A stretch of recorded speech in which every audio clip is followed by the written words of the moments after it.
C'est la plus grande découverte, influencer sur ses gènes, influencer donc sur sa santé et vieillir moins vite, résulte d'une des plus grandes découvertes de la biologie de ces 10 dernières années, pas 30 dernières, ces 10 dernières années. Et cette discipline s'appelle l'épigénétique. Épigénétique, ça veut dire la régulation et la modulation de l'expression des gènes en fonction de son comportement. Quel comportement? 5. Nutrition, exercice, gestion du stress, plaisir de ce qu'on fait, réseau social et familial. Ces éléments en permanence, toute la journée, tous les jours, sécrètent dans le corps des hormones, des produits qui vont agir sur les gènes.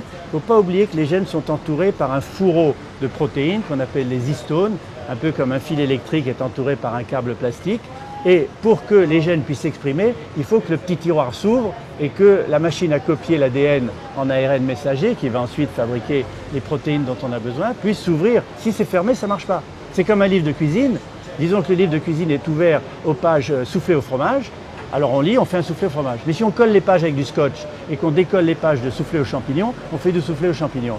Les gènes, c'est pareil. Donc le comportement peut agir sur l'expression des gènes, les bons gènes et inhiber les mauvais.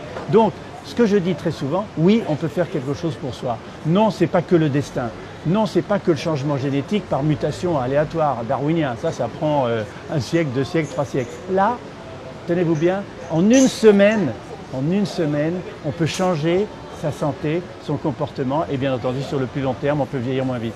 Est-ce que tu appliques à toi-même ces conseils d'hygiène de vie au quotidien? J'applique constamment à moi-même, ma femme le fait aussi, ceux de mes enfants qui veulent le faire peuvent le faire aussi, mes amis à qui je l'explique, quotidiennement. Ce n'est pas du tout une contrainte.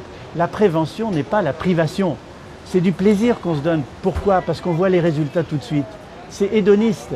Les gens disent « Ah oui, mais tu fais des régimes ». Pas du tout. Je vois les résultats. Donc, en quelques semaines, je sais que je me suis entraîné pour le surf. Je vais faire 6 heures de surf par jour. Donc, j'applique à moi-même la nutrition. De temps en temps, chez les copains, on se fait des grandes bouffes. De temps en temps, dans des restos, on fait la fête. Mais régulièrement, on mange peu, pas trop. Comme disent les Japonais, rester à 80% de sa faim. À l'île d'Okinawa, c'est la règle. Il y a 25% de centenaires. Et manger beaucoup de fruits, beaucoup de légumes, beaucoup de noix, beaucoup de noisettes, beaucoup de trucs qui enrichissent ta flore intestinale, parce que la flore intestinale, c'est la clé de la bonne santé. Boire de l'eau, beaucoup d'eau, faire de l'exercice, manger des fruits rouges, tout ce qui est coloré est très bon parce que ça contient, alors je ne rentre pas dans les détails techniques, des flavonoïdes, c'est-à-dire des antioxydants puissants.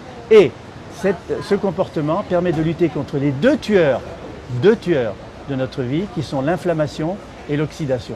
L'oxydation, le corps rouille, avec les flavonoïdes, les légumes et les fruits, on a des anti-rouilles permanents.